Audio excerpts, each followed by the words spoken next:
Hello everyone and welcome to our channel. In this video, we will guide you through a step-by-step process on how to link Telegram account to OKX account. First, open your OKX application on your mobile device. Now tap on the app's icon located in the top right corner of your screen. Next, tap on your email to access your account settings. Then tap on Connected Accounts to view the options available for linking accounts.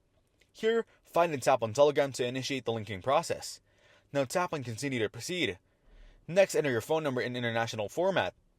OKX will send a confirmation message to your Telegram account. Then tap on Next to move forward. Now go back and open your Telegram application. In Telegram, tap on Yes, it's me to confirm your identity. After that, tap on Confirm to complete the verification process. Now return to the OKX app and tap on Accept to acknowledge the link.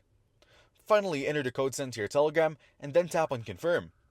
Once completed, your Telegram account will be successfully linked to your OKX account, enabling seamless communication and notifications. Thanks for watching. Don't forget to like and subscribe for more videos like this.